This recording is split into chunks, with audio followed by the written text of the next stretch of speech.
Puji nama Tuhan, kita bersyukur kalau saat sore hari ini kita boleh ada dengan tidak kurang suatu apapun juga. Dan saat ini, marilah kita datang kepada Tuhan. Meskipun kita di rumah kita masing-masing, tetapi saya percaya Tuhan juga hadir dimanapun kita berada. Biarlah saat ini kita memiliki kerinduan untuk kita datang kepada Tuhan. Karena hanya dekat kepada Tuhan, kita akan beroleh ketenangan. Biarlah saat ini kita mau sama-sama menyembah Tuhan. Haleluya, haleluya Yesus. Terima kasih Tuhan. Kami mau datang kepadamu Tuhan. Kami mau menyembahmu Tuhan. Haleluya, haleluya. Hanya dekat Allahku, rasa tenang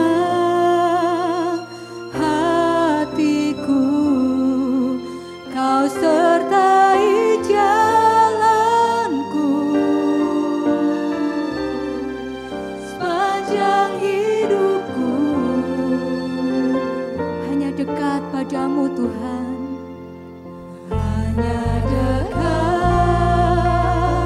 padamu. Kami akan menerima kekuatan yang baru.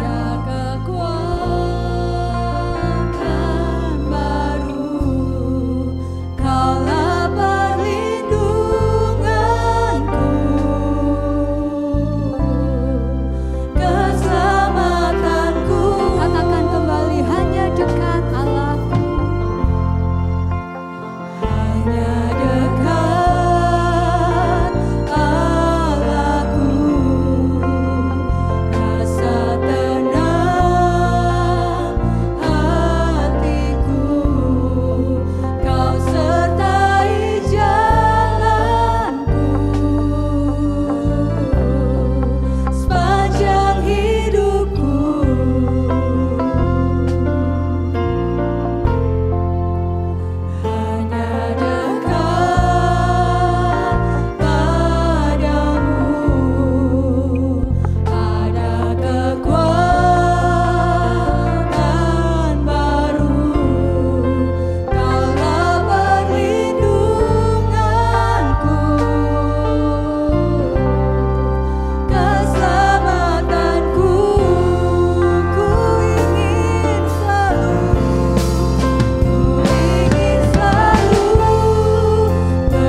hari ini Tuhan. Kami mau meninggikan Engkau, kami mau memuji Engkau, kami mau bersorak bagi Engkau Tuhan. Sebab Engkau Allah yang besar, Engkau Allah yang layak ditinggikan, Engkau Allah yang layak dimuliakan. Terpujilah namamu Tuhan.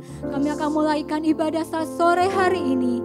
Hanya di dalam nama Tuhan Yesus Kristus kami sudah berdoa. Haleluya.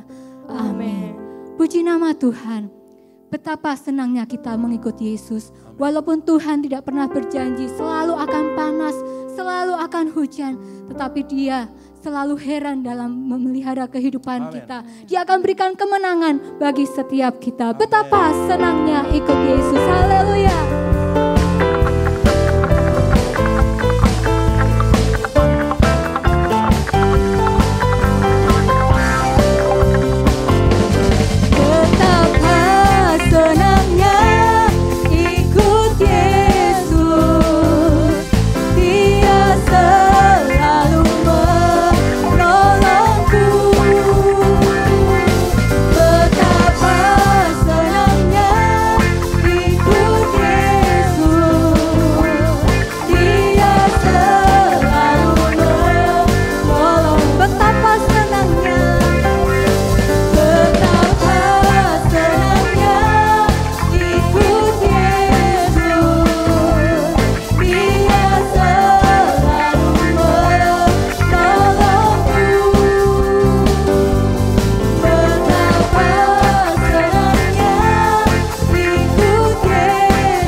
Mari katakan bersama-sama, Allahku dahsyat, Allahku dahsyat, Allahku hebat, Allahku hebat, Allahku besar, Allahku besar, Allahku luar biasa.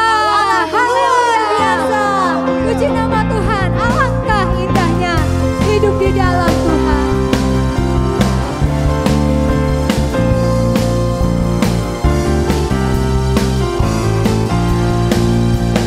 Alangkah indahnya hidup di dalam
segala perkara.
Halo?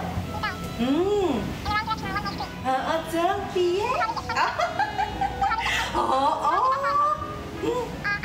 Endi? Hartonomo. Oh ya aku melu. Sido to? Cek arisan kuwi. Heeh. Pironan arisane? Oh, 300 yutonan. Heeh. 40 ya. Iya aku melu. Besok ya. Ya, makasih.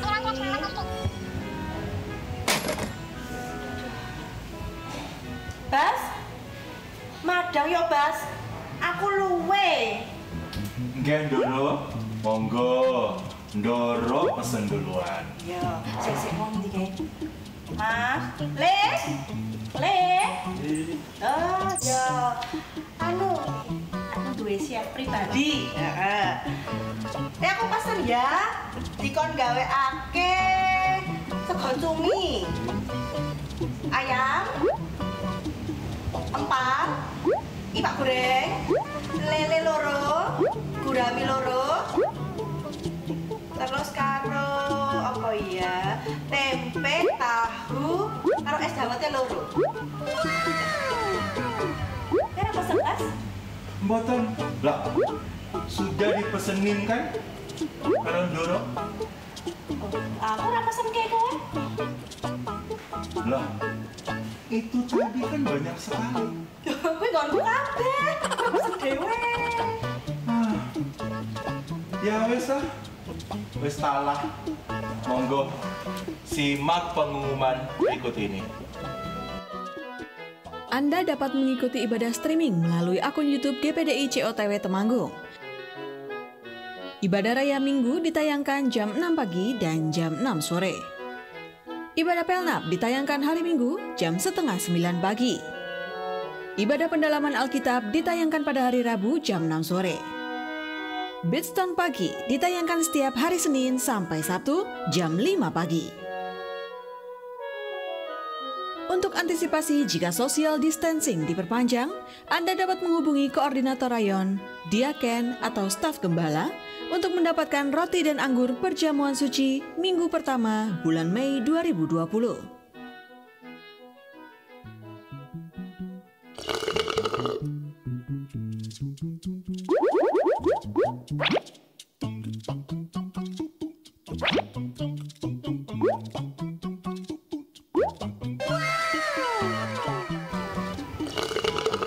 Doro, hati-hati loh.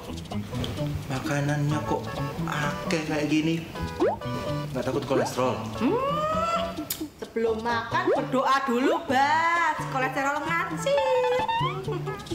Oh ya, Bas. Sesuk aku tolong belanja ke iso, limpo, usus, paru, karo remplo ati ya. Dimasak pakai kulkas. Bang Doro, tubuh Ndoro kan adalah bait Roh Kudus yang diam dalam tubuh Ndoro yang diperoleh dari Allah. Kudu dijaga baik-baik loh Ndoro. Kalau Ndoro ngawur makan seperti ini, aduh, bisa-bisa Ndoro sakit loh. Loh, tapi kan semua yang ada di dunia ini boleh dimakan, Bas. Wes. Am. Nah, sambil kita makan ini, kita simak dulu pengumumannya ya. Pertemuan lansia dan anak asuh serta pemeriksaan gratis ditiadakan sementara hingga situasi kondusif. Pokok doa bulan Mei 2020. Bangsa-bangsa mengalami kasih Kristus. Tuhan membuka jalan bagi penanganan dan pemulihan masalah kesehatan dan ekonomi bangsa. Jemaat tetap percaya dan berharap penuh pada campur tangan Tuhan. Damai sejahtera Allah memelihara hati dan pikiran sehingga tidak dikuasai ketakutan karena keadaan dunia.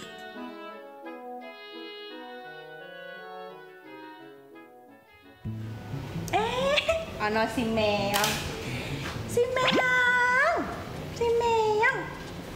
Es maam urung si Meong. Niki Ndoro pemeriksaan darah kalau menikah. Oh iya, delok kene. Amin.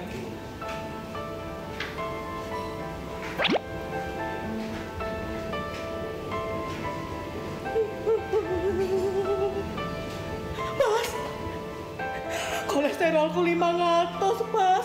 Aduh, pantas aku kok sok kumat, Bas. Triglyceridku 400, Bas.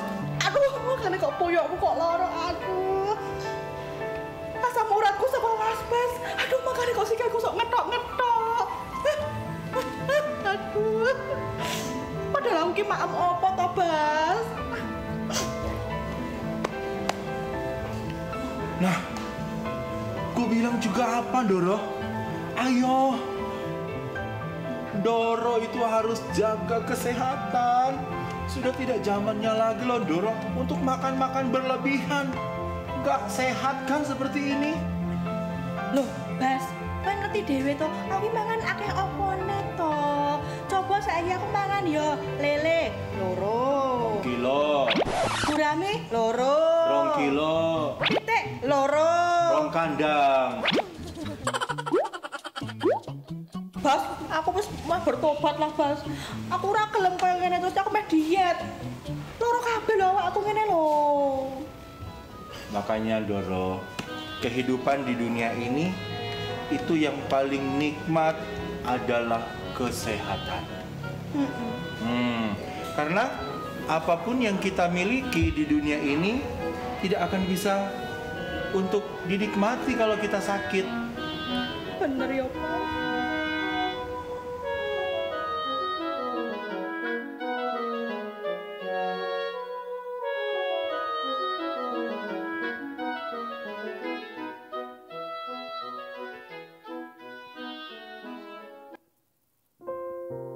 Puji Tuhan, hanya kepada Tuhan kita berseru. Dan saat ini firman-Nya akan disampaikan. Kita mau siapkan hati kita. Kita hanya mau datang kepada Tuhan. Kita hanya mau senantiasa berseru kepada Tuhan. Haleluya Yesus. Terima kasih Tuhan. Kami selalu memerlukan Engkau Tuhan. Kemanakah kami mencari kasih sejati? Kemanakah kami berseru saat badai datang menderu? Yang kami tahu hanya Kau yang mampu pulihkan segala sesuatu. Kemanakah kami mencari kasih sejati? Kemanakah kami berseru saat badai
Kami perlu jamahan-Mu.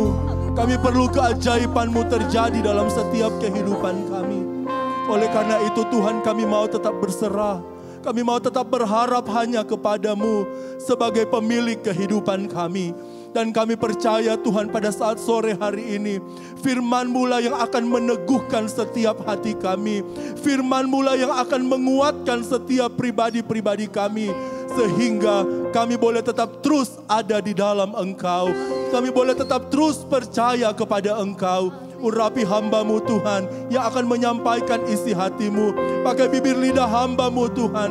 Sehingga firman yang disampaikan itu menguatkan kami. Memperbaharui setiap kehidupan kami. Dan membangkitkan setiap iman kami. Terima kasih Tuhan. Kami siapkan tanah hati kami yang terbaik. Untuk firman Tuhan ditaburkan. Di dalam nama Tuhan Yesus Kristus. Kami terima firman-Mu dengan iman. Di dalam nama Yesus. Amin.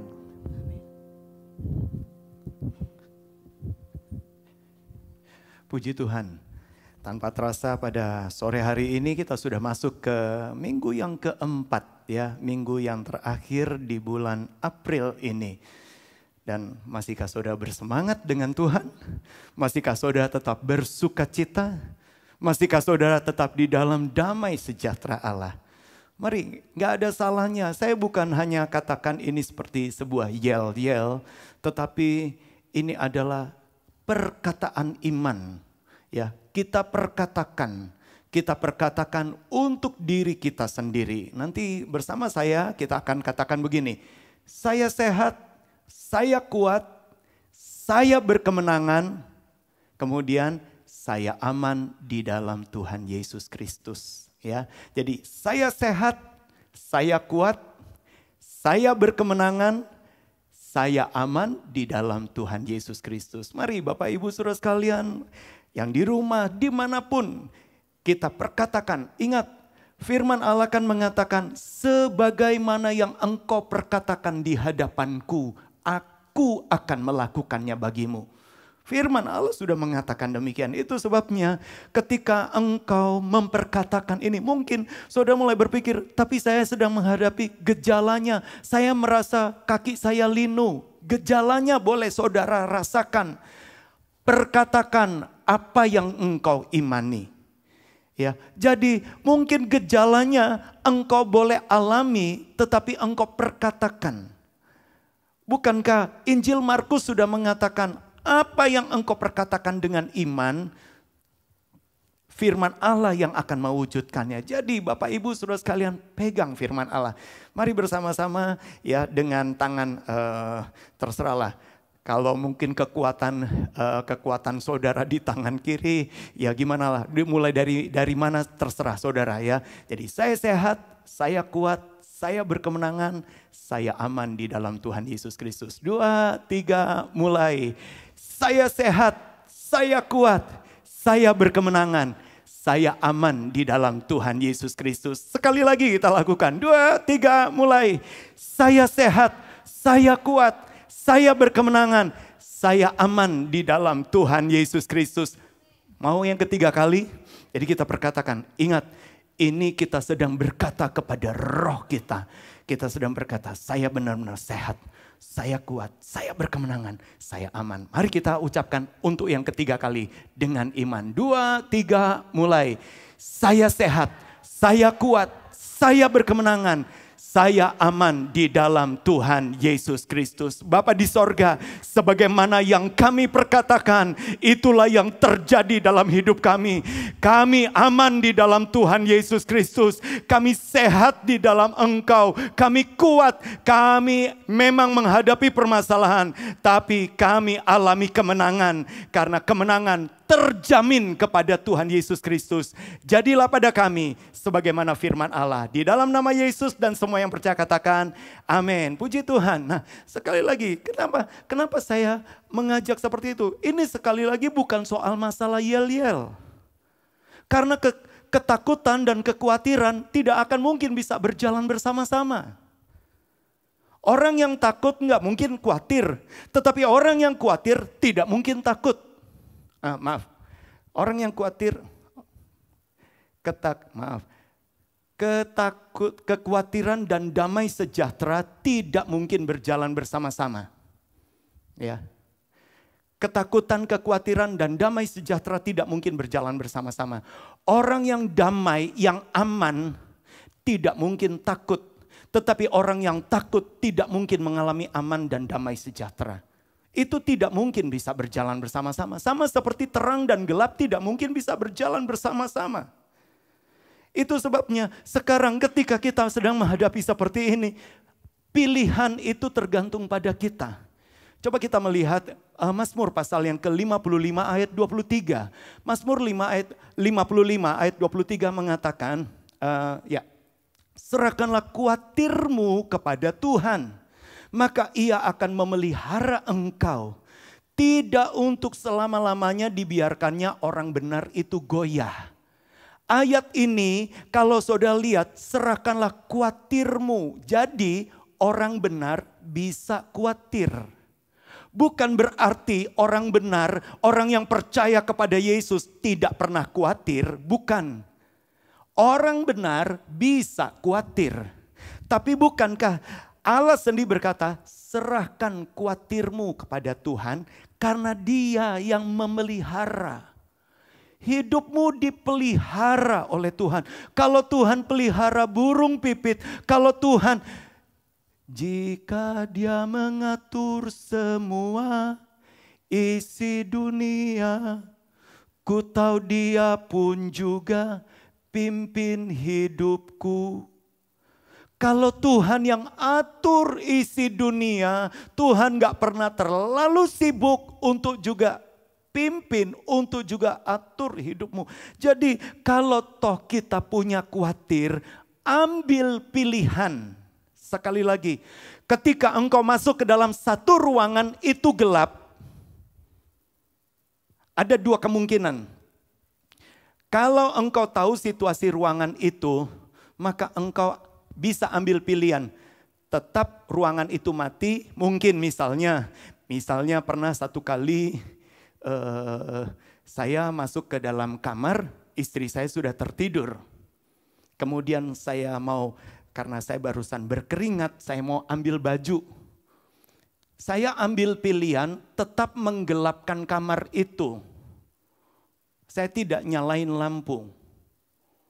Kemudian saya hafal di mana, kemudian di susunan keberapa. Saya ambil. Jadi kita bisa melihat ada pilihan ketika masuk ke dalam situasi yang gelap, ada pilihan. Bapak Ibu saudara sekalian, ketika kita sedang ada di dalam satu situasi yang gelap seperti ini, mungkin ada di antara saudara berkata, Pak saya nggak punya pilihan. Ada pilihan, engkau percaya firman atau percaya keadaan. Bukan berarti ketika engkau percaya firman, engkau menafikan, engkau memungkiri keadaan, bukan. Tapi pilihan. Saya tahu fakta, saya tahu kondisi. Tapi saya ambil pilihan, percaya firman. Engkau nyalakan lampu imanmu.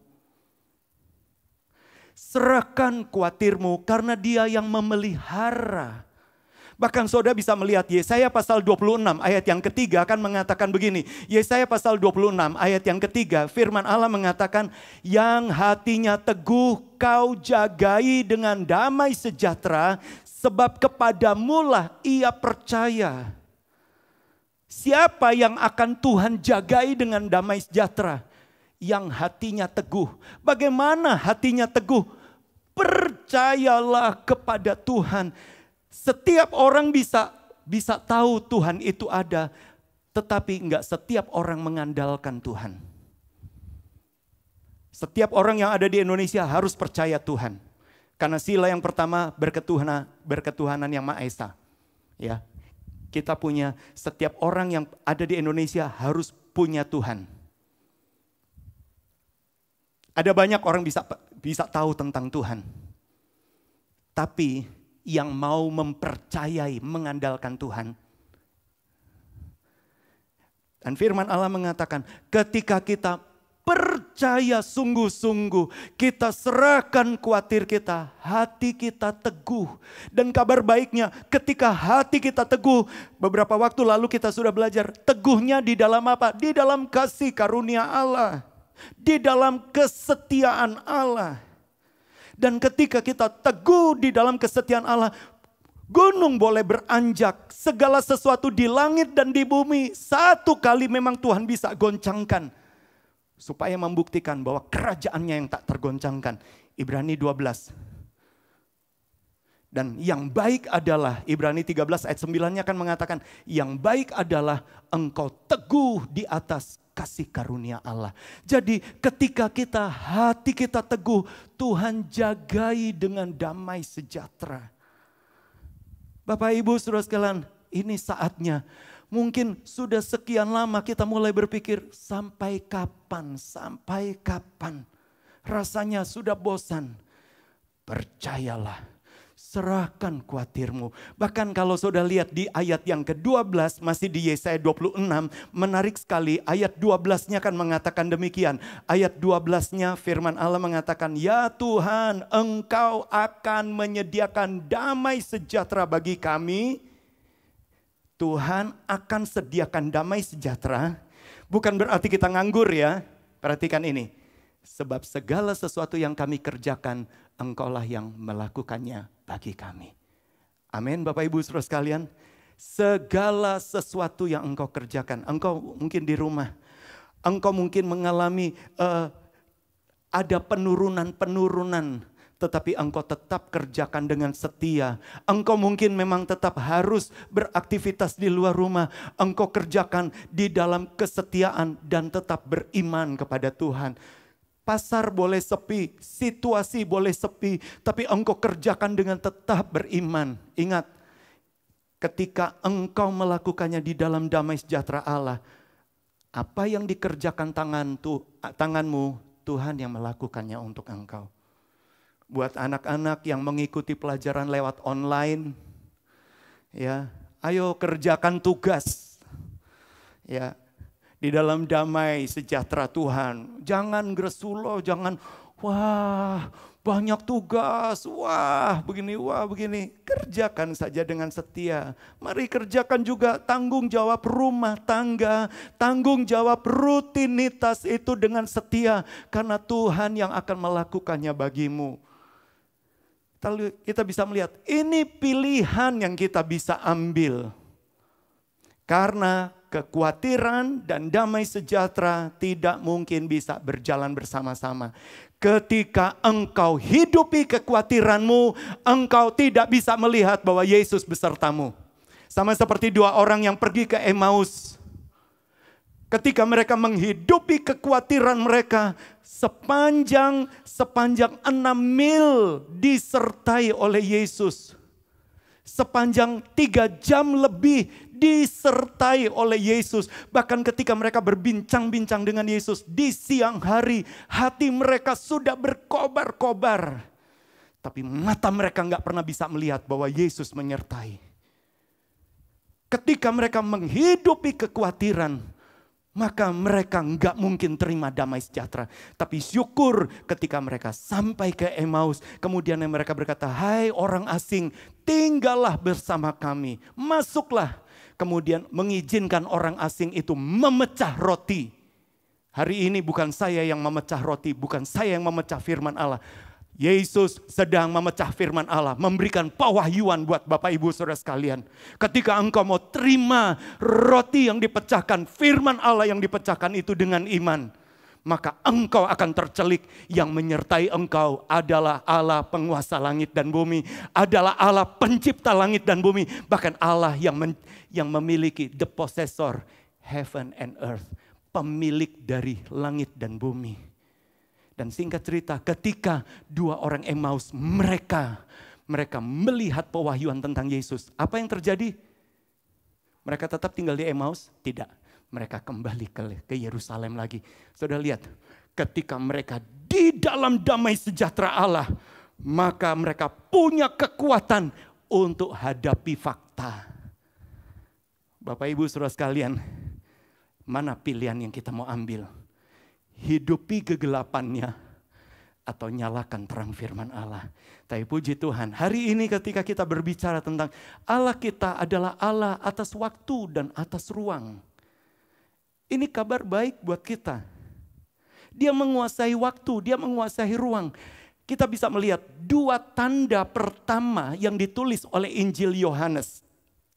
Kalau kita memulai dengan Injil Yohanes pasal 2. Injil Yohanes pasal 2 ayat 1 sampai ayat 11. Kita tahu tentang mujizat pertama, ya. Perkawinan Kana di Galilea, ya. Ada perkawinan dan Yesus diundang di sana. Ini adalah mujizat Yesus yang pertama kali. Sekali lagi, pertama kali.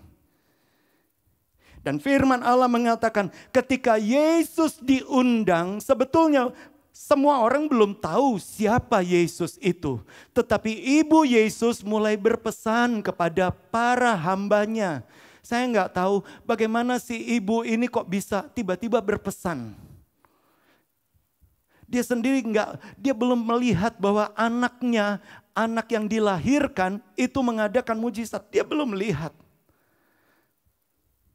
Tapi dia mulai lakukan dengan iman. Dan singkat cerita, ketika mereka kehabisan air anggur, firman Allah mengatakan, kemudian Yesus mengubah air menjadi anggur.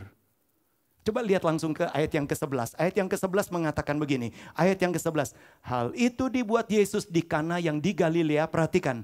Sebagai yang pertama dari tanda-tandanya. Dan dengan itu ia telah menyatakan kemuliaannya. Dan murid-muridnya percaya kepadanya. Sebagai yang pertama dari tanda-tandanya. Jadi ketika Tuhan mengubah air jadi anggur sebagai yang pertama. Tetapi sebagai yang pertama, Tuhan membuktikan, Yesus buktikan, dia adalah Allah atas waktu. Kenapa saya bisa katakan dia adalah Allah atas waktu? Berapa banyak kali ada di antara saudara mulai berpikir, waduh kalau kayak gini terus-terusan, aku selak tua, saya keburu tua. Kapan saya bisa lakukan ini dan itu? Kapan saya bisa sukses? Saya keburu tua. Saya nggak punya waktu lagi. Ada di antara saudara mungkin rasanya terintimidasi seperti dikejar oleh waktu. Engkau harus selesaikan sesuatu, sedangkan hari-hari ini engkau tidak bisa beraktivitas secara maksimal. Ada target yang engkau harus, yang sepertinya engkau ingin capai dan engkau tidak bisa kerjakan. Allah kita, Yesus kita adalah Allah atas waktu. Tanda yang pertama membuktikan bahwa dia Allah atas waktu. Dia ubah air jadi anggur. Kalau saudara googling saja untuk mengubah air jadi untuk membuat wine, minuman anggur, homemade wine, jadi wine buatan rumahan, itu memang cukup 2 bulan. Cukup 2 bulan sesudah air perasan anggur itu kemudian disimpan terfermentasi, itu 2 bulan. Baru terjadi homemade wine. Ya sudah bisa diminum, sudah layak dinikmati. Tetapi anggur, yang disebut anggur, kemudian saya bukan peminum anggur, tetapi ketika belajar dari kepustakaan, maka kita bisa melihat bahkan anggur itu, wine itu disebut young wine. Anggur muda itu sesudah lewati 1 sampai 2 tahun. Itu anggur muda. Yang istilahnya sudah berkualitas, tapi masih muda. Itu 1 sampai 2 tahun disimpan. Tetapi ketika disebut mature, anggur yang matang, anggur yang terbaik. Saudara tahu berapa tahun? 20 tahun minimal. Sedangkan kalau saudara lihat di tanda-tanda Tuhan mengubah air jadi anggur, pemimpin pesta, kepala perjamuan berkata, sampai hari ini engkau masih menyimpan anggur terbaik. Kalau dia bisa berkata anggur terbaik, secara alamiah prosesnya harusnya adalah 20 tahun. Wow. Tetapi kembali lagi, ketika ada orang-orang yang izinkan Yesus bertahta. Yesus sekalipun mungkin pengantin itu tidak sadar. Ingat, pengantinnya malah nggak sadar kalau ada Yesus. Tapi ini kabar baiknya. Saya senang sekali dengan setiap tanda, setiap firman Allah. Tiap perjanjian dalam Alkitab, tiap pasal ayat baris ku punya, ku bersandar cintanya Allah. Tiap perjanjian Allah ku punya. Satu lagu lama. Mari izinkan benar-benar setiap pasal ayat baris. Karena setiap firman Allah nggak pernah salah. Di mujizat tandanya yang pertama, Tuhan ingin buktikan Dia adalah Allah atas waktu. Menurut ukuran logika, butuh rentang waktu 20 tahun untuk membuat anggur terbaik. Tetapi ketika di dalam rumah itu, sekalipun yang punya pesta sebetulnya nggak sadar. Tapi kabar baiknya Yesus mau hadir. Dan ketika Yesus diizinkan untuk atur. Berapa banyak kali Yesus sudah hadir dalam hidup kita. Tapi kita tidak pernah izinkan Yesus atur hidup kita. Setiap kali mau diatur oleh firman Allah, kita selalu punya argumen, selalu punya dalih. Wah, kalau nanti lakukan firman begini, kalau nanti begini, kalau selalu punya argumen. Orang Jawa katakan gugu karepe dhewe. Hanya mau ikutin maunya sendiri. Nama boleh Elimelek.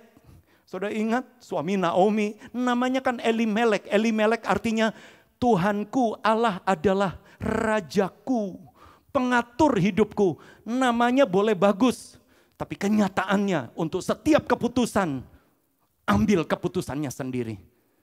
Bapak-bapak, ibu-ibu, anak-anak, berapa banyak kali setiap keputusan kita mulai berpikir, keputusan saya. Untungnya Yesus hadir di perjamuan Kana. Dan ketika Yesus hadir, Ibu Yesus memang sempat berpesan kepada pelayan-pelayan. Dan ketika berpesan, kabar baiknya pelayan-pelayan juga tunduk. Mungkin kita nggak punya kebiasaan itu. Tetapi orang yang di tempat yang biasa mereka meminum wine, wadah tempat wine itu tidak boleh diisi selain wine. Karena itu akan merusak aroma. Sekalipun hanya air. Wadah tempat wine kalau toh dicucinya juga dengan anggur yang tadi 2 bulanan. Kalau toh dicuci. Supaya tidak merusak. Tetapi saudara bisa melihat waktu itu Yesus kan memerintahkan isi anggur-anggur itu, tempayan itu dengan air. Mungkin si pelayan mulai punya argumen. Enggak salah nih. Masa diisi sama air, nanti kami dimarahin Tuhan kami. Tapi di dalam ketundukan mereka mengisinya, isinya 2-3 buyung. Dan singkat cerita, kemudian Yesus langsung berkata, cedok, beri kepada pemimpin pesta. Mereka tahu sendiri.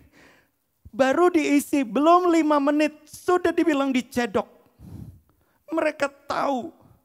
Tetapi kembali lagi, bagaimana mereka mengalami Tuhan adalah Allah atas waktu. Ketika engkau taat. Ketika mereka cedok dan membawa kepada pemimpin pesta. Di situ dia bisa buktikan, Yesus buktikan. Bahwa dia adalah Allah atas waktu. Bapak Ibu mau percaya bahwa dia Allah atas waktu?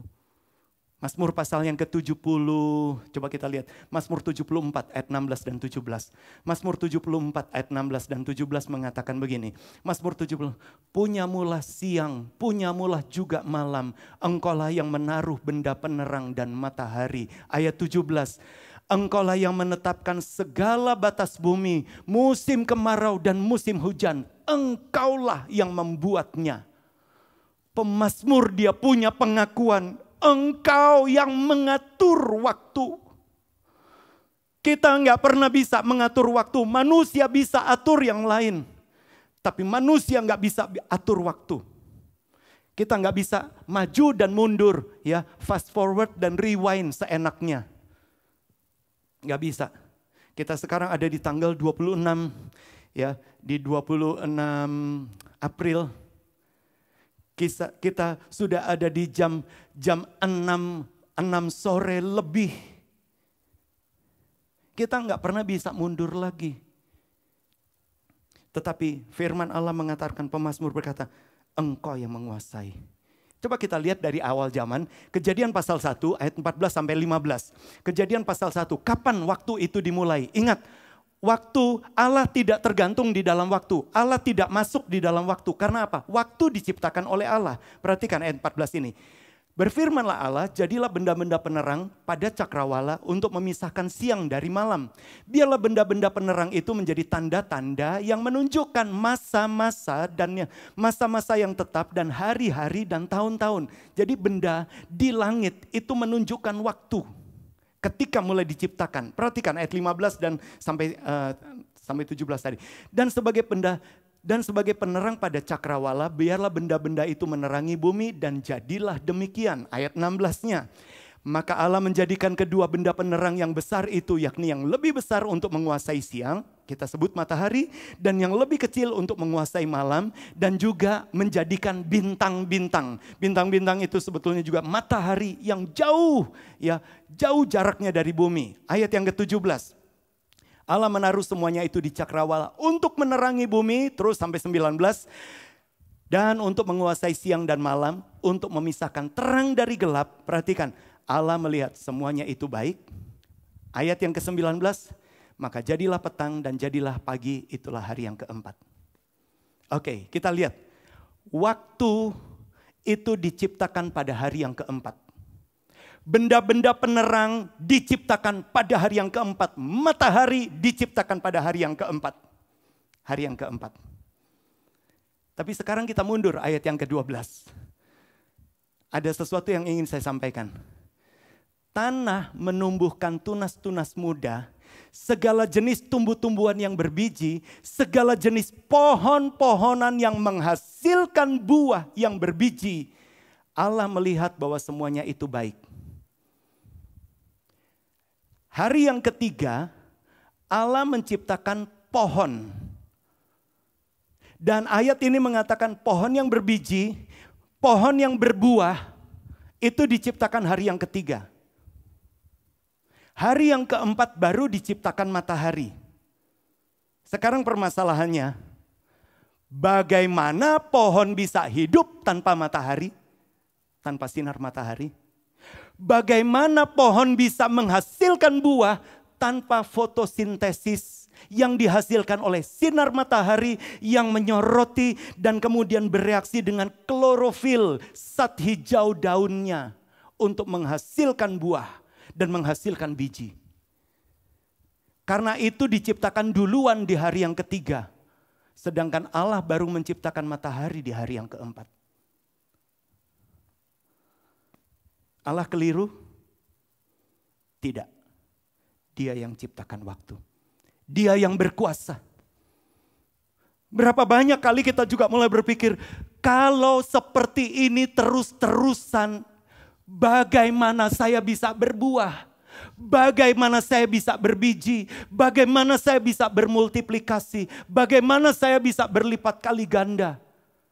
Saya nggak punya resources apapun, saya nggak punya sumber daya apapun yang bisa menunjang saya. Tanaman diciptakan pada hari yang ketiga, matahari baru diciptakan pada hari yang keempat.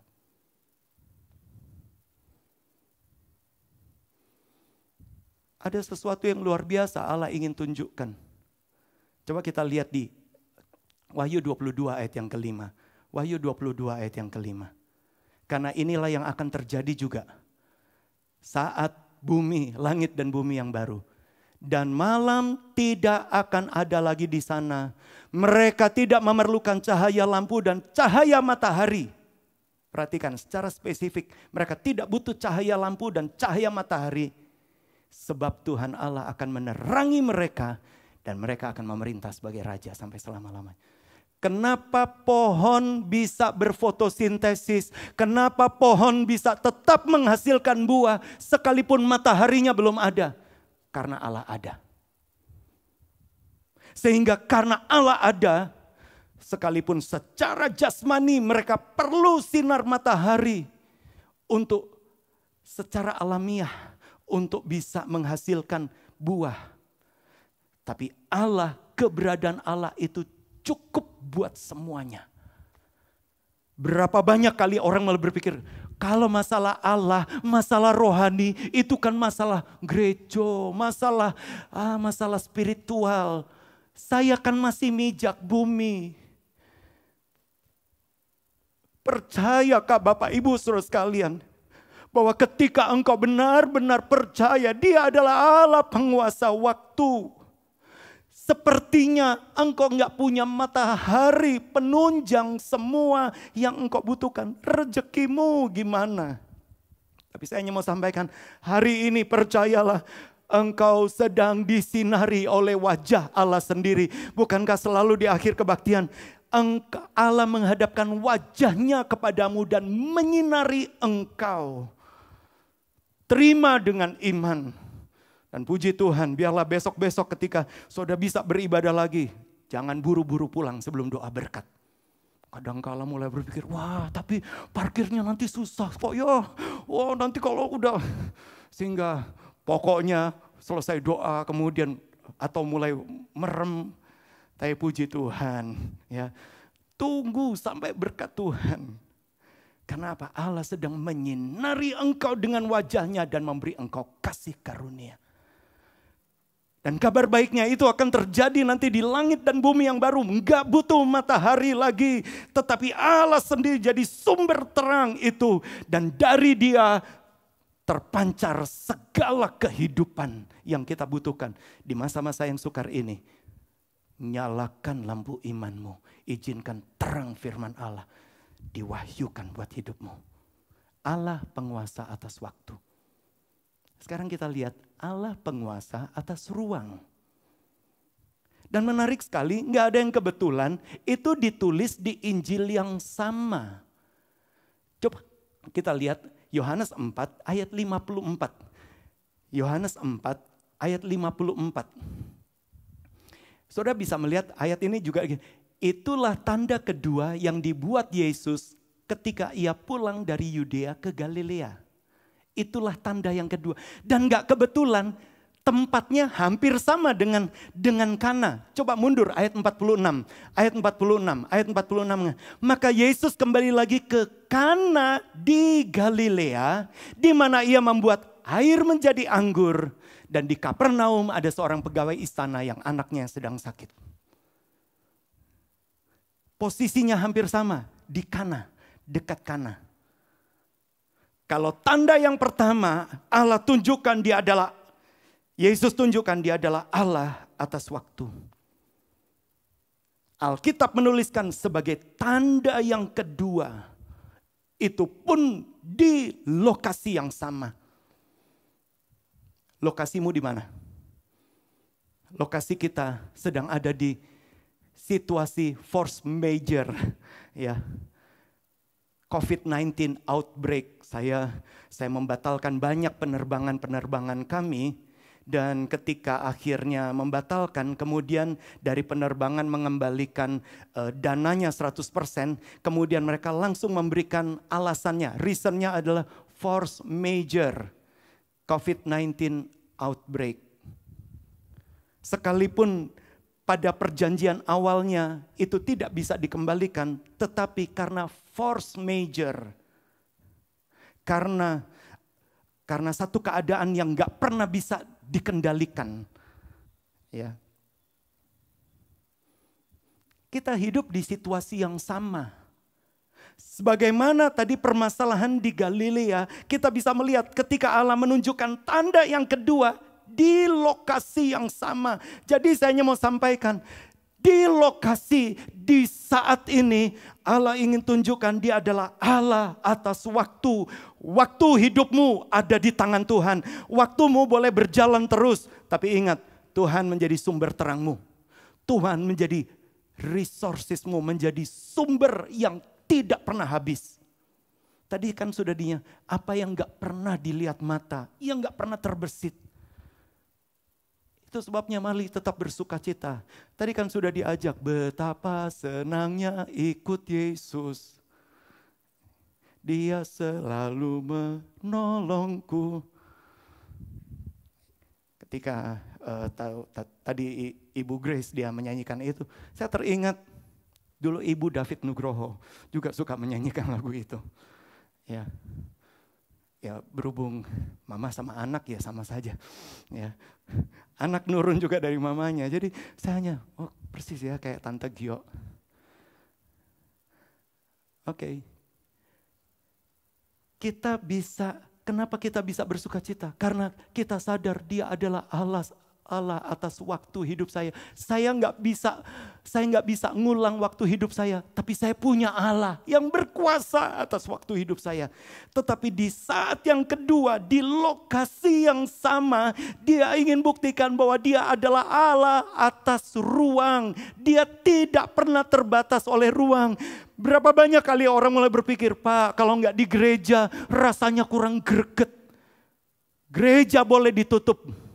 Tapi saya bersyukur Tuhan justru sedang membuka gereja di setiap rumah. Ketika engkau imani, itu sebabnya mari Bapak Ibu Saudara sekalian, dirikan mezbah keluarga.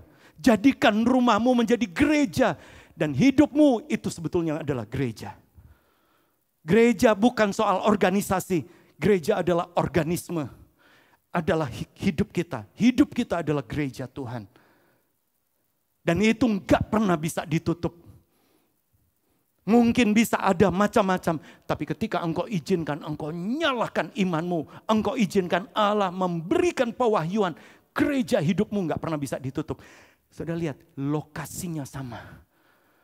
Allah ingin buktikan dia adalah Allah atas ruang. Kalau sudah lihat di cerita ini memang di Injil Matius ditulis perwira Romawi. Di dalam Injil Yohanes pegawai istana.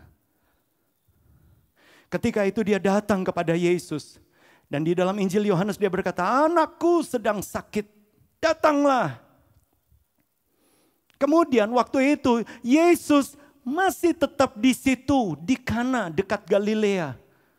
Tapi waktu Yesus mulai berkata, anakmu sembuh, pulanglah. Yesus ada di Kana Galilea dan anaknya ada di Kapernaum. Ada jarak. Berapa banyak kali orang mulai berpikir, Pak, kalau misalnya nggak ada yang jenguk saya, nggak ada yang besuk saya, siapa?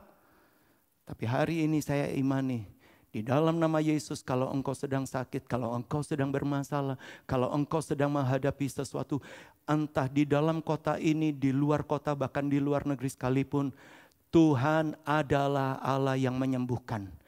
Allah mencelekkan matamu, Allah menyembuhkan penglihatanmu, Allah menyembuhkan saraf-sarafmu, saraf yang terjepit sekalipun, Allah menolong kehidupanmu dan Allah tidak pernah terbatas oleh ruang. Dan menariknya, coba kita lihat ayat 50 dan 51, masih di Injil Yohanes pasal yang keempat, ayat 50 dan 51 mengatakan begini, firman Allah mengatakan, kata Yesus kepadanya, pergilah, anakmu hidup. Orang itu percaya akan perkataan yang dikatakan Yesus kepadanya lalu pergi. Jadi orang itu percaya, Yesus hanya percaya, pergilah anakmu sembuh. Perhatikan ayat 51-nya, ketika ia masih di tengah jalan, hamba-hambanya telah datang kepadanya dengan kabar bahwa anaknya hidup. Terus ayat yang ke-52, ayat yang ke-5. Ia bertanya kepada mereka, pukul berapa anak itu mulai sembuh? Jawab mereka, kemarin siang pukul 1 demamnya hilang. Ayat 53, maka teringatlah ayah itu bahwa pada saat itulah Yesus berkata kepadanya, anakmu hidup. Jadi pada saat Yesus berkata, anakmu hidup. Detik yang sama, sekalipun terpisah oleh jarak, kuasa Tuhan gak hanya tergantung di dalam satu gedung gereja. Ketika engkau percaya, engkau adalah gereja Tuhan. Kristus adalah kepala, engkau adalah gereja Tuhan. Kuasa Tuhan mau bertata atas hidupmu. Kuasa Tuhan berlaku atas hidupmu. Engkau imani kuasa Tuhan. Tuhan akan nyatakan kuasanya, pemulihan, kemuliaannya atas hidupmu. Dia tidak pernah tergantung oleh ruang dan waktu. Karena apa? Dia pemilik jagat raya. Coba kita melihat di dalam Efesus pasal 1 ayat 23. Efesus pasal 1 ayat yang ke-23. Ayat itu mengatakan demikian. Jemaat yang adalah tubuhnya yaitu kepenuhan dia. Yang memenuhi semua dan segala sesuatu. Ingat, jemaat adalah anggota tubuhnya. Kristus adalah kepala. Kepenuhannya dia. Bisa lihat, saya ada dua terjemahan. Yang satu adalah Contemporary English Version.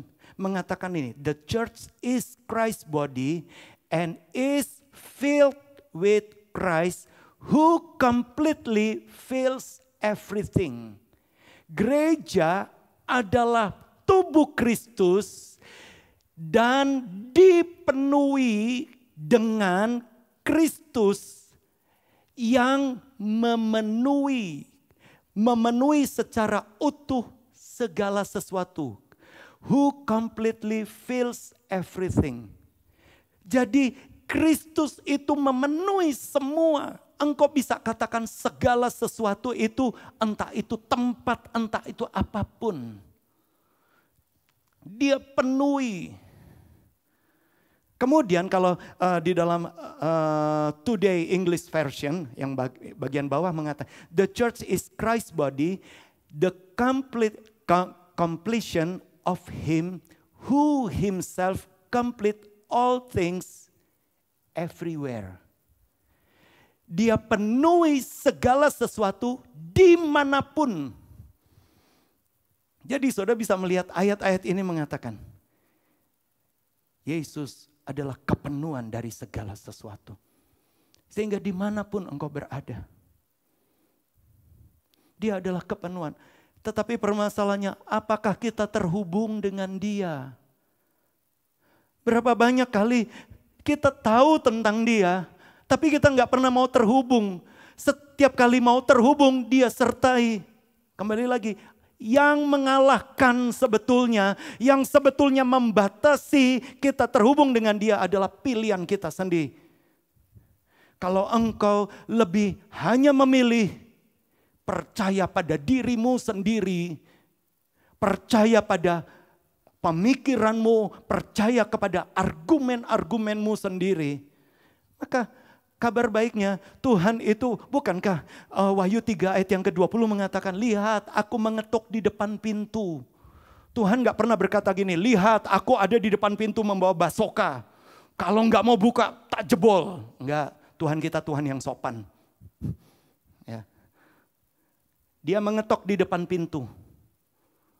Kalau ada yang membuka, maka firman Allah mengatakan orang itu akan makan dengan aku dan aku dengan dia. Tapi kalau nggak dibukakan, maka dia tetap di luar.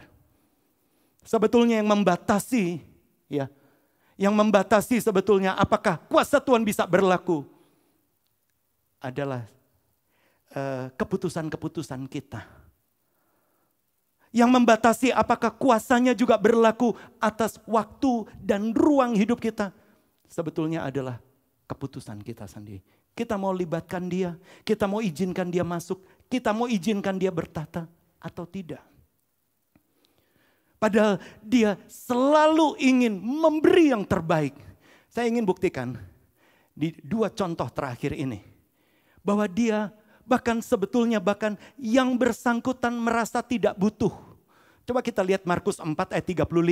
Markus 4 ayat yang ke-35 mengatakan begini. Waktu itu Yesus, pada hari itu, waktu hari sudah petang, Yesus berkata kepada mereka, marilah kita bertolak ke seberang. Jadi Yesus ngomong kepada murid-muridnya, kita pergi ke seberang. Dan saudara lihat, kemudian di perikop itu mereka mengalami badai. Mereka mengalami badai. Murid-muridnya nggak tahu kenapa mereka harus ke seberang. Coba sekarang kita lihat, kenapa mereka harus ke seberang. Markus 5 ayat 1 dan 2. Markus 5 ayat 1 dan 2 mengatakan begini. Markus 5, lalu sampailah mereka di seberang danau di daerah orang Gerasa, ayat 2. Baru saja Yesus turun dari perahu, datanglah seorang yang kerasukan roh jahat dari pekuburan menemui dia. Yesus rela bersama murid-muridnya disergap oleh badai. Saya mau bertanya, adakah yang mengundang Yesus pergi ke seberang? Apakah si orang yang dirasuk legion, dia miss call, dia WA, Yesus tolong aku? Nggak ada. Zaman itu. Apakah orang tuanya, apakah keluarganya juga mulai berkata, Yesus tolong, ini anakku ini, dia kerasukan setan. Nggak ada yang menghubungi Yesus. Tapi Yesus dia pergi ke seberang karena dia tahu ada satu orang yang perlu ditolong. Hari ini mungkin dimanapun engkau berada, mungkin engkau sepertinya di seberang yang jauh. Keluargamu bahkan mulai berpikir engkau gak punya harapan. Tapi ketika engkau mendengarkan firman Allah ini, Yesus tahu engkau perlu ditolong. Dan gak pernah kebetulan kalau engkau mendengarkan firman Tuhan ini. Yesus ingin tolong, Yesus ingin pulihkan hidupmu. Yesus rela lewati badai untuk satu orang yang gak punya harapan. Bahkan keluarganya, seisi kampung sudah merantainya, tapi semuanya dipatahkan. Dia anomia, gak punya aturan. Hai anak-anak, hai orang muda, atau bapak-bapak, ibu rumah tangga yang selalu kepengin bebas, gak punya aturan. Orang yang dirasuk legion ini juga gak mau punya aturan. Tapi kabar baiknya, Yesus datang. Dia datang, dia tahu ada satu orang. Karena apa? Dia Allah atas ruang. Orang itu enggak butuh, tapi Yesus tahu ada satu orang yang perlu ditolong. Bahkan kalau saudara lihat pasal 5 ayat 21, enggak berapa lama, coba lihat pasal 5 ayat 21. Sesudah Yesus menyeberang lagi dengan perahu. Jadi saudara lihat, sesudah ketemu dengan orang di Gerasa ini, dia seberang lagi dengan perahu. Semalam-malaman ditimpa badai hanya untuk menolong satu orang yang gak punya pengharapan. Satu orang yang tidak pernah diharapkan oleh banyak orang. Dan sesudah itu dia seberangi lagi. Tapi ingat, dia adalah Allah atas ruang. Dia tahu, orang mungkin mulai berpikir kamu gak punya potensi. Tapi Yesus lihat ada potensi yang besar. Dan kabar baiknya, ada potensi yang besar. Coba mundur ayat yang ke-20. Ayat yang ke-20 kan mengatakan begini. Orang itu pun pergilah dan mulai memberitakan kabar baik tentang dulu aku gila. Ya, saya ingat pernah satu kali ada di belakang truk. Tulisannya, wes tahu waras. Sudah pernah sehat, sudah pernah normal. Mendingan wes tahu edan timbang wes tahu waras. Ya. Kalau di antara saudara mungkin selama ini selalu membanggakan ngedannya. Maaf, kadangkala orang yang ngedan itu dianggap lebih jemawa, lebih hebat. Sehingga mulai berpikir, kalau itu kan orang waras. Kalau yang aku lakukan itu kayaknya lebih bangga cerita tentang kegilaannya. Tapi kabar baiknya orang yang pernah dirasuk ini, dia mulai pergi. Coba lihat ayat yang ke-20, firman Allah mengatakan, dia mulai memberitakan di daerah Dekapolis 10 kota. Segala sesuatu apa yang telah diperbuat Yesus atas dirinya. Dan mereka semua menjadi heran. Wow. Yesus bisa lihat. Orang ngelihat dia gila, orang lihat dia nggak ada harapan. Tapi Yesus Allah atas ruang, dia bisa lihat orang ini bagian dari kerajaan sorga. Kalau kita kembali lagi kepada Injil Yohanes pasal 4. Coba kita lihat ayat yang keempat. Injil Yohanes pasal 4, ayat yang keempat. Injil Yohanes, itu Yosua. Yohanes 4. Firman Allah mengatakan, ia harus melintasi daerah Samaria. Yesus sepertinya mengharuskan diri melintasi daerah Samaria. Kenapa? Bahkan orang ini nggak tahu, dia nggak pernah lihat, dia nggak pernah dengar, dia nggak pernah terbersit. Ada seorang perempuan yang gak pernah puas. Dia sudah hidup dengan 5 suami dan sekarang hidup dengan 6 laki-laki yang ke-6 yang bukan suaminya. Orang ini gak pernah mau untuk dipulihkan. Tapi Yesus Allah atas ruang. Dia tahu ada satu, tidak heran ada ayat ini. Yesus mengharuskan dirinya. Hari ini kalau engkau menyaksikan firman Allah lewat streaming ini. Yesus mengharuskan dirinya untuk menjamah hidupmu. Orang mungkin mulai berkata, engkau sampah masyarakat. Watok iso ditambani, watakmu orang iso ditambani. Seringkali bahasanya begitu. Karaktermu gak pernah bisa disembuhkan. Engkau sudah, mungkin ada di antara saudara, terjebak pada pornografi. Terjebak kepada perselingkuhan. Terjebak kepada roh-roh ketamakan, terjebak pada semua hal-hal. Engkau ketagihan terhadap sesuatu. Dan engkau kepingin berubah, tapi engkau mulai berpikir, karakter saya gak bisa berubah. Hari ini, kalau engkau mendengarkan firman Allah, Yesus ingin engkau sembuh. Dia Allah atas ruang. Dia gak terbatas hanya di Temanggung, di tempat ini, di gereja ini. Tapi dia ada di ruangan di mana saudara melihat. Dan dia ingin sembuhkan engkau. Dan kabar baiknya ketika engkau datang kepadanya, Yesus justru makin disegarkan. Berapa banyak kali kita mulai berpikir, Tuhan gak usah repot lah melayani saya. Tidak, ketika kita izinkan Tuhan melayani kita, Tuhan sebetulnya sedang disegarkan oleh pelayanan itu. Sudah tahu? Jadi waktu itu Yesus dia mulai duduk di sumur Yakub di Sikar. Dia suruh 12 muridnya beli makanan semua. Karena Yesus tahu dia harus ketemu secara personal, secara pribadi dengan satu perempuan. Supaya perempuan itu gak malu. Dan singkat cerita dalam perbincangan perempuan itu dipulihkan. Dan menariknya coba kita lihat ayat 30-nya. Yohanes 4 ayat 30 mengatakan begini. Maka mereka pun pergi keluar kota, lalu datang kepada Yesus. Jadi para murid-muridnya datang kepada Yesus. Sesudah beli makan, mereka datang kepada Yesus. Perhatikan ayat 31-nya. Ayat 31-nya. Sementara itu murid-muridnya mengajak dia, Rabi makanlah. Jadi sudah bawa makanan, dia mulai berkata, Guru makan. Tapi mereka lihat, kok Yesus kelihatan segar. Coba kita teruskan ayat 32-nya. Firman Allah mengatakan, akan tetapi ia berkata kepada mereka, padaku ada makanan yang tidak kamu kenal. Secara jasmani kelihatannya Yesus capek. Tapi ketika Yesus diizinkan melayani orang yang membutuhkan, di situ Yesus disegarkan. Sehingga murid-muridnya berkata, coba kita teruskan ayat yang ke-33. Ayat 33, maka murid-murid berkata seorang kepada yang lain, adakah orang yang telah membawa sesuatu kepadanya untuk dimakan? Kok bisa ngomong dia sudah segar kembali? Adakah yang sudah kasih makan? Perhatikan ayat 34. Ayat 34.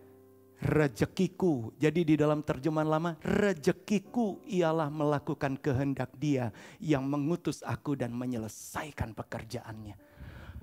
Hari ini, ketika engkau izinkan Yesus, saya butuh engkau. Engkau tidak sedang membuat Yesus repot, engkau sedang segarkan Dia. Tapi kalau engkau mulai berkata, oke, saya sudah dengerin firman, tapi ya saya nggak butuh ya. Ya, oke. Saya fine, saya cukup baik. Oke, dia tetap menjadi Tuhan.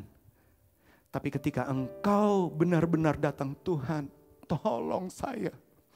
Saya yang sepertinya nggak bisa lihat pengharapan di masa depan. Saya yang rasanya terbatas oleh ruang sempit. Saya bosan di rumah ini. Tuhan. Dan engkau butuh dia. Dan kabar baiknya ketika engkau izinkan Yesus melayani engkau. Malam hari ini Yesus sedang disegarkan. Saudara mau menyegarkan dia, izinkan dia melayani engkau, izinkan dia memberikan hidupnya. Dia adalah Allah atas waktu, dia adalah Allah atas ruang. Sebagai ayat yang terakhir, Mazmur pasal yang ke-33 ayat yang ke-9. Mazmur 33 ayat yang ke-9. Ada lebih baik kita membacanya bersama-sama. Mazmur 33 ayat yang ke-9. Mari Bapak Ibu, baik yang mengikuti lewat streaming maupun di pemuji di belakang, kita membacanya bersama-sama. 2, 3, mulai. Sebab dia berfirman, maka semuanya jadi. Dia memberi perintah, maka semuanya ada. Amin. Puji Tuhan, ketika dia firman, maka semuanya jadi. Mari kita akan sama-sama, setiap mata terpejam, setiap hati kita angkat kepada Tuhan.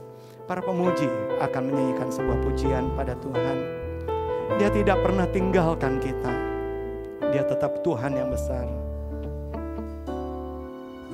Hidup karena percaya. Kau yang berjanji setia. Pengharapanku selalu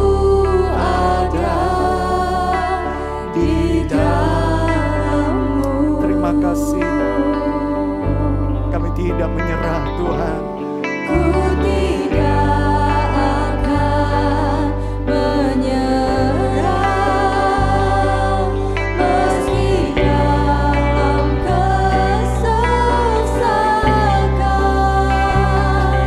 Seluruh hidupku dalam genggamanmu.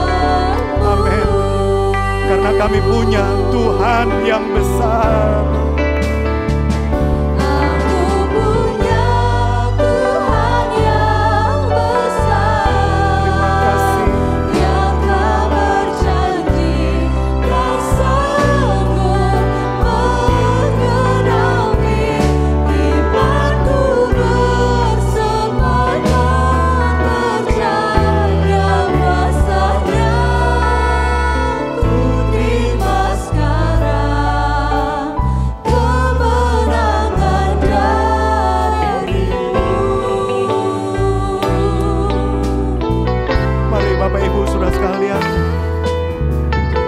Kita nyanyikan pujian ini bersama-sama. Hidup oleh karena firman-Nya. Ku hidup karena percaya. Kau yang berjanji setia. Pengharapanku selalu ada di dalam-Mu. Terima kasih Yesus.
imanku bersepakat.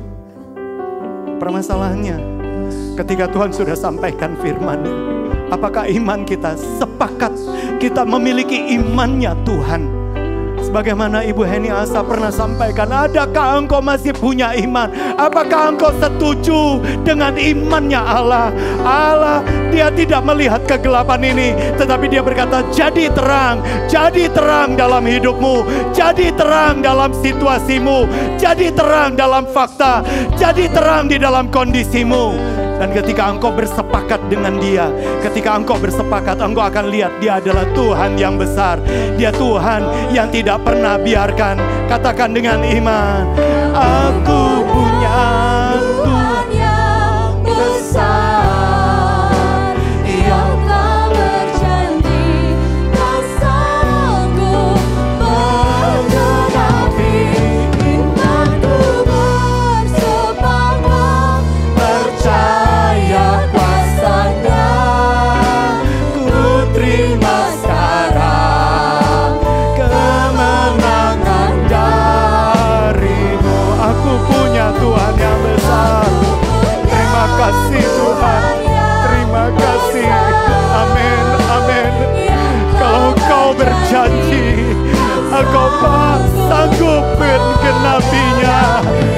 Imanku bersepakat, percaya kuasa-Nya, ku terima sekarang kemenangan darimu. Imanku bersepakat, imanku bersepakat, percaya kuasa-Nya, ku terima sekarang kemenangan darimu. Ku terima sekarang, ku terima sekarang kesembuhan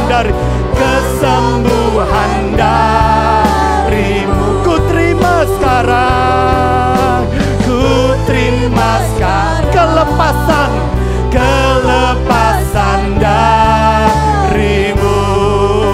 Mari kita mulai berdoa. Haleluya, haleluya, haleluya.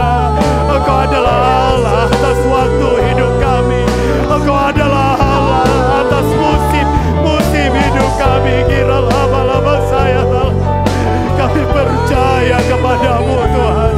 Kami percaya padamu Tuhan. Haleluya, haleluya. Kami terima sekarang, kami terima sekarang. Iman kami bersepakat dengan Engkau. Ya, kesembuhan terjadi, kelepasan terjadi, penyediaan terjadi, kekuatan terjadi, hikmat Allah terjadi, jaminan kekal terjadi atas hidup kami. Haleluya, haleluya. Kami muliakan Engkau, kami aman di dalam Engkau Tuhan. Haleluya, haleluya.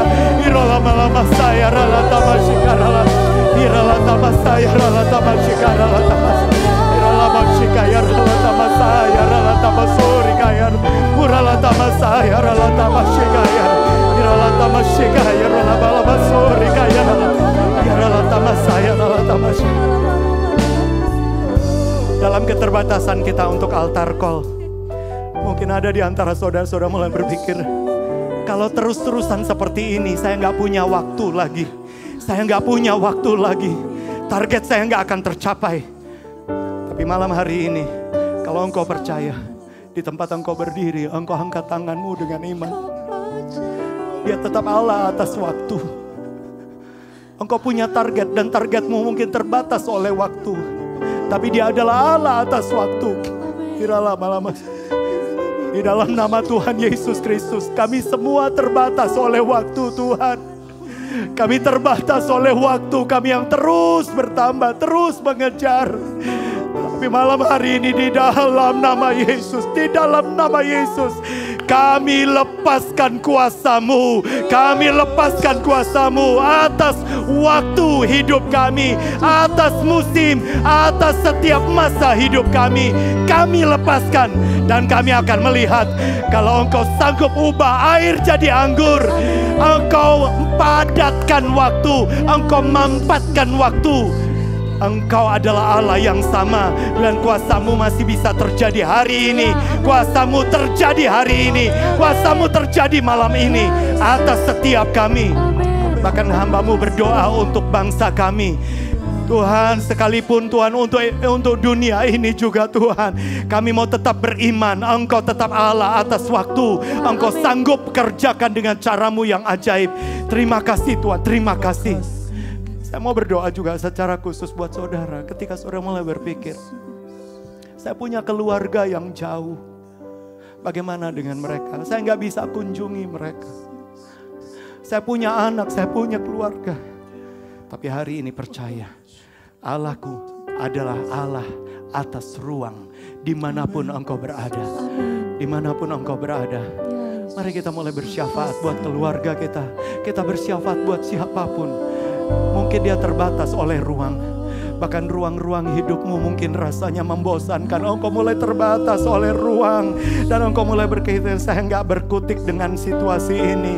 Tapi hari ini izinkan Allah atas ruang itu berkuasa atas hidupmu. Di tempat engkau berdiri, di tempat engkau ada, engkau mulai imani. Mari kita bersepakat, mari kita mulai bersahati di dalam nama Tuhan Yesus Kristus.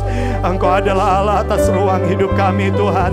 Kami enggak mau dibosankan oleh ruang-ruang jasmani kami Tuhan. Hadirlah di ruang-ruang hidup kami. Hadirlah di dalam ruang-ruang hati kami. Hadirlah di ruang emosional kami. Hadirlah juga di ruang-ruang intelektual kami. Sehingga Tuhan, hati kami damai sejahtera. Mungkin ada di antara kami sepertinya sumpek dengan keadaan ini. Hadirlah di ruang-ruang hidup kami. Hadirlah di ruang emosional kami Tuhan. Bahkan mungkin ada yang sedang membuka pintu untuk perkara yang jahat. Hadirlah di ruang hidup kami. Hadirlah di ruang hidup kami Tuhan.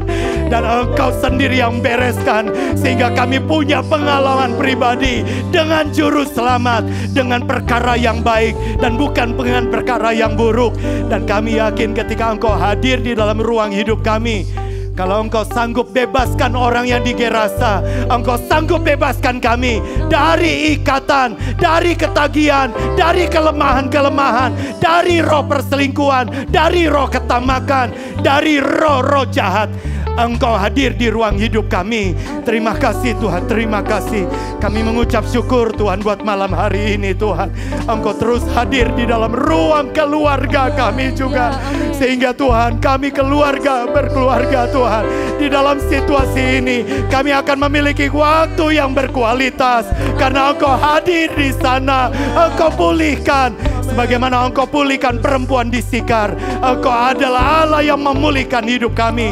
Sehingga keluarga-keluarga dipulihkan.